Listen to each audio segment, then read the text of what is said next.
Hello மக்களே, போன முறை பொது தமிழ்ல நிறையா கொஷின் கரெக்டாக போட்டவங்க கூட இந்த முறை கரெக்டாக போட முடியல. அதுக்கான காரணம் டிஎன்பிஎஸ்சி ஒரு கேள்வியும் ஒரு பிடிஎஃப்லேருந்து எடுக்கிறதுக்கு ஸ்டார்ட் பண்ணிட்டாங்க. நமக்கு சிலபஸில் எஸ்எஸ்எல்சி அப்படிங்கிறத மென்ஷன் பண்ணியிருந்தாலும் கொஷின் புக்லெட்டில் அப்படி மென்ஷன் பண்ணலை.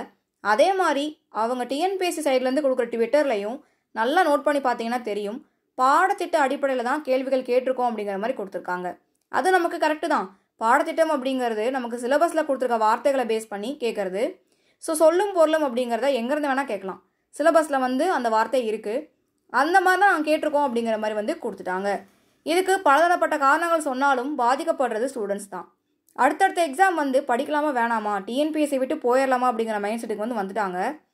கண்டினியூ பண்ணுறீங்க டிஎன்பிஎஸ்சி, நான் விட்டு போக முடியாது, இது ஒரு வழி பாதை உள்ளே வந்துட்டேன், ஏதாவது வழி சொல்லுங்கள் அப்படின்னு கேட்டால் நிறைய கொஷின் ப்ராக்டிஸ் பண்ணுறது தான் இப்போ நம்மக்கிட்ட இருக்க ஒரே வழி.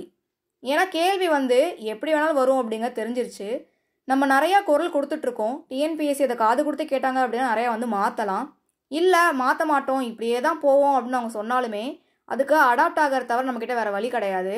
எப்படி அடாப்ட் ஆகி எடுத்துகிட்டு போகிறது, ஸ்கோர் எப்படி கொண்டு வரலாம் அப்படின்னு பார்த்தீங்கன்னா நிறைய டெஸ்ட் நீங்கள் போட்டு பார்க்கணும்.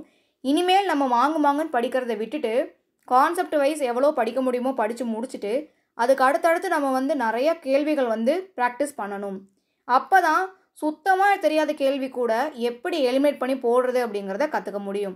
நல்லா புரிஞ்சுக்கோங்க, ஒரு கேள்வி நீங்கள் படிக்கிறீங்க, அந்த கேள்வியும் ஒன்றும் புரியலை, அதுக்கு ஆப்ஷனும் ஒன்றும் தெரியலை, இதை எப்படி ஆன்சர் கரெக்டாக போடலாம், அது ஃப்ளூக்காக இருந்தாலுமே அதை எப்படி அப்ரோச் பண்ணலாம் அப்படிங்கிறத கற்றுக்கணும் அப்படின்னா டெஸ்ட் ப்ராக்டிஸ் பண்ணணும்.